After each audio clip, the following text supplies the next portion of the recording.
सर्व विद्यार्थी मित्रांना माझा नमस्कार. मी देवकर सतीश कुमार भगवान, उपशिक्षक प.म. शिंदे कन्या विद्यालय दहिवडी. आज आपण गणित या विषयातील संख्याज्ञान हा घटक पाहणार आहोत आणि ह्या संख्याज्ञान या घटकातील पहिला उपघटक आहे तो म्हणजे संख्यांचे प्रकार. तर संख्यांचे प्रकार हा उपघटक आज आपण पाहत आहोत. तर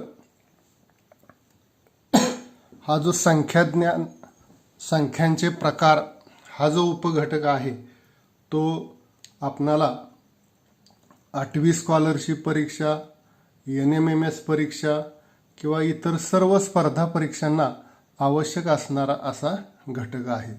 मी तर म्हणतो संख्याज्ञान, संख्यांचे प्रकार हा घटक सर्वांना ज्ञात असला पाहिजे. आता आपण या पाठामध्ये संख्यांचे प्रकार पाहणार आहोत. नैसर्गिक संख्या, पूर्ण संख्या, पूर्णांक संख्या, परिमेय संख्या, अपरिमेय संख्या आणि वास्तव संख्या. तर हे संख्यांचे प्रकार आपण या पाठामध्ये पाहणार आहोत. संख्यांचा पहिला प्रकार आहे तो म्हणजे नैसर्गिक संख्या. आता नैसर्गिक संख्येला इंग्रजीमध्ये नॅचरल नंबर्स असे म्हणतात. पहा, 1 2 3 4 5 6 7 डॉट डॉट डॉट डॉट अशा क्रमाने येणाऱ्या सर्व संख्या म्हणजे नैसर्गिक संख्या होय. नैसर्गिक संख्यांनाच मोज संख्या असं देखील म्हटलं जातं. पहा, कारण ह्या संख्यांचा वापर आपण कोणत्याही बाबी मोजण्यासाठी करीत असतो. आता आपण नैसर्गिक संख्यामधील सर्वात लहान संख्या जर पाहिली तर ती 1 आहे. पहा, म्हणजे सर्वात लहान नैसर्गिक संख्या 1 आहे आणि सर्वात मोठी नैसर्गिक संख्या ही सांगता येत नाही. सांगता येत नाही म्हणजे सर्वात मोठी नैसर्गिक संख्या ही सांगता येत नाही. संख्येचा दुसरा प्रकार आहे तो म्हणजे पूर्ण संख्या, होल नंबर्स. आता 1 पासून आपण नैसर्गिक संख्याला सुरुवात करतो. तर नैसर्गिक संख्या समूहामध्ये 0 मिळवला असता पूर्ण संख्या समूह तयार होतो. पहा, आणि सर्वात लहान पूर्ण संख्या आहे 0. सर्वात लहान पूर्ण संख्या 0 आहे आणि सर्वात मोठी पूर्ण संख्या आपल्याला सांगता येत नाही.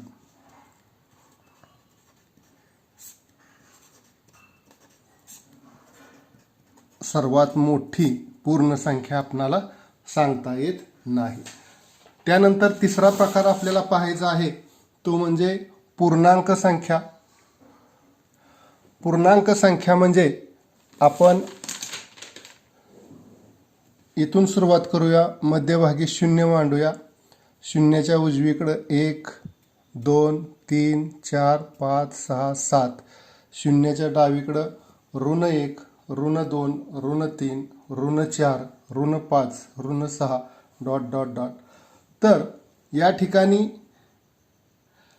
1 पासून उजवीकडे ज्या संख्या आहेत त्यांना आपण धनपूर्णांक संख्या म्हणतो आणि शून्याच्या डाव्या बाजूला ज्या संख्या आहेत त्यांना आपण ऋण पूर्णांक संख्या असं म्हणतो. पहा, आता ही जी मधली 0 ही संख्या आहे तर ही 0 ही संख्या धनही नाही आणि ऋणही नाही.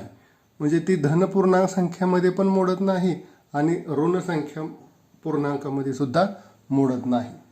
आता इथं जर तुम्ही पाहिलं तर सर्वात लहान धनपूर्णांक संख्या जी आहे ती 1 आहे आणि सर्वात मोठी धनपूर्णांक संख्या आपल्याला सांगता येत नाही. त्यानंतर ऋणपूर्णांक संख्यांचं निरीक्षण करा.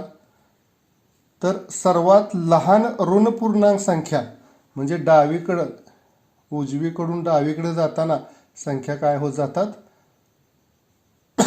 लहान लहान लहान लहान होत जातात.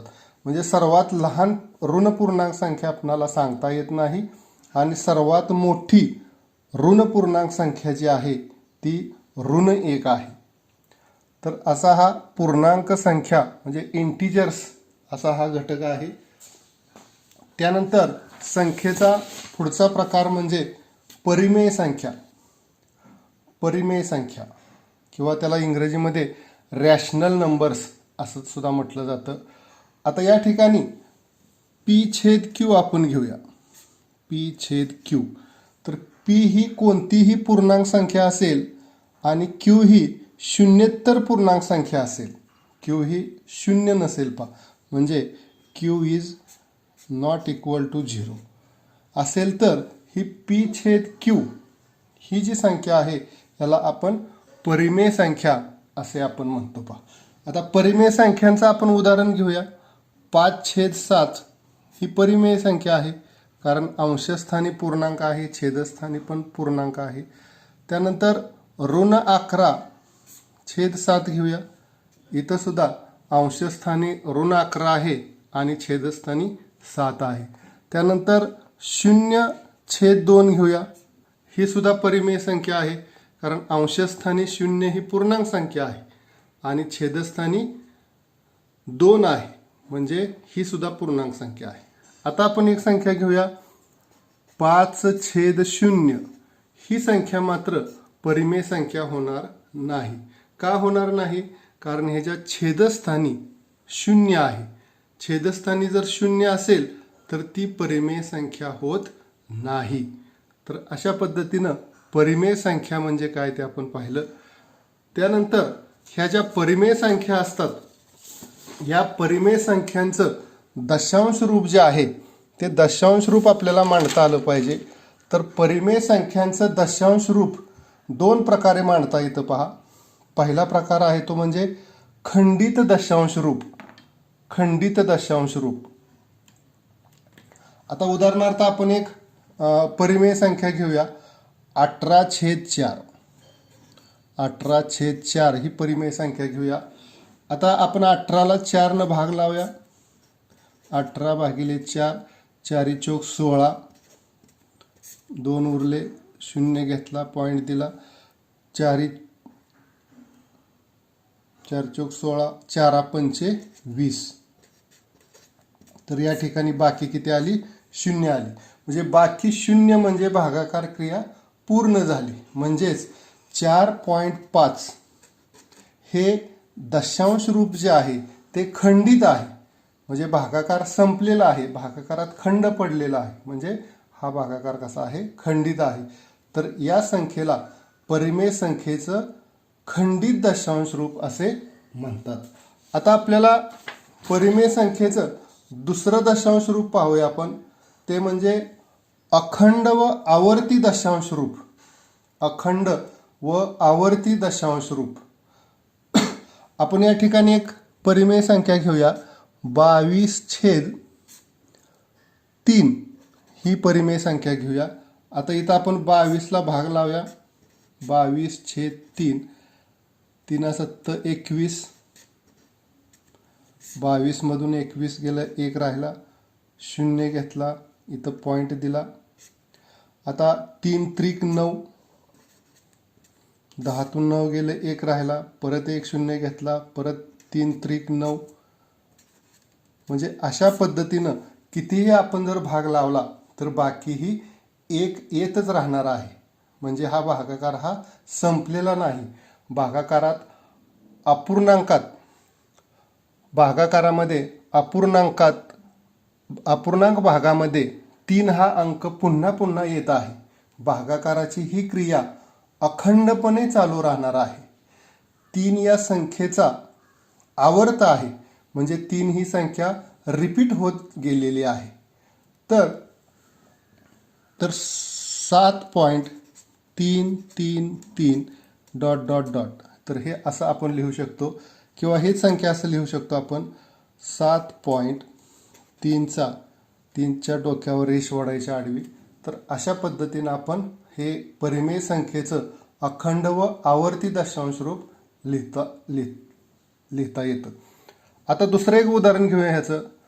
5.3838 डॉट डॉट डॉट. या उदाहरणात जर तुम्ही निरीक्षण केलं तर इथं 38 हा 38 हे रिपीट होत गेलेला आहे. तर ही संख्या कशी लिहायची मग? 5.38 आणि 38 हा संख्यांचा गट रिपीट झालेला आहे म्हणून 38च्या डोक्यावर काय करायचं? आडवी रेष ओढायची. तर अशा पद्धतीनं आपण परिमेय संख्येचं दोन पद्धतीनं लेखन करू शकतो. दशांश रूप, खंडित दशांश रूप आणि अखंड व आवर्ती दशांश रूप. आता संख्येचा पुढचा महत्त्वाचा प्रकार आहे तो म्हणजे अपरिमेय संख्या. अपरिमेय संख्या त्यालाच आपण इंग्रजीमध्ये इरॅशनल नंबर्स असं म्हणतो पहा. तर आता आपण इथे एक किंमत घेऊया पहा. वर्गमुळात 2 घेऊया.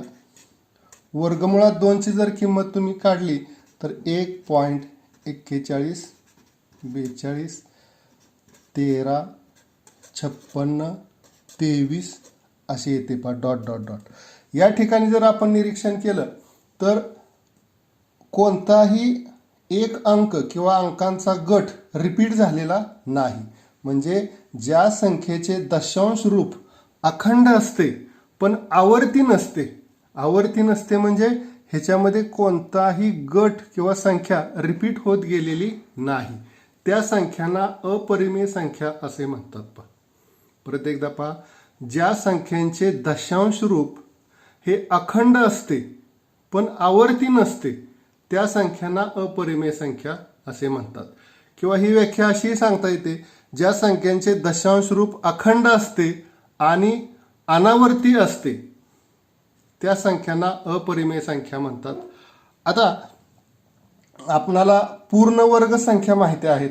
4, 16, 25, 100, 64 ह्या पूर्ण वर्ग संख्या माहीत आहेत. परंतु आपणाला पूर्ण वर्ग नसलेल्या संख्या आपल्याला माहीत आहेत.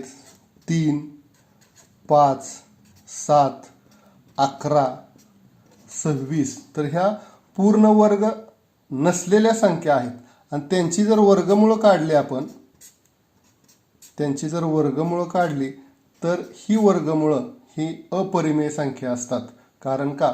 त्यांचे दशांश रूप हे अखंड असते आणि आवर्ती नसते. म्हणजे पूर्ण वर्ग नसलेल्या संख्यांची वर्गमुळे अपरिमेय संख्या असतात. आता संख्येचा शेवटचा आणि महत्त्वाचा प्रकार म्हणजे वास्तव संख्या. तर वास्तव संख्याला इंग्लिशमध्ये रिअल नंबर्स असे म्हणतात. त्याचा जो समूह आहे तो कॅपिटल R हे अक्षर दाखवतात. तर वास्तव संख्या बरोबर परिमेय संख्या अधिक अपरिमेय संख्या. वास्तव संख्या बरोबर परिमेय संख्या अधिक अपरिमेय संख्या. तर वास्तव संख्यामध्ये परिमेय संख्या पण मोडतात आणि अपरिमेय संख्या सुद्धा मोडतात. म्हणजे परिमेय संख्या व अपरिमेय संख्या या दोन्हींचा मिळून जो संख्या समूह तयार होतो त्याला वास्तव संख्या असे म्हणतात. तर अशा पद्धतीनं आपण हे संख्यांचे काही प्रकार पाहिलेले आहेत. अतिशय महत्त्वाचे असे हे संख्यांचे प्रकार आहेत. त्यातल्या त्यात अपरिमेय संख्या, परिमेय संख्या ह्या ज्या कन्सेप्ट आहेत त्या व्यवस्थित समजल्या पाहिजेत पहा सर्वांना. धन्यवाद.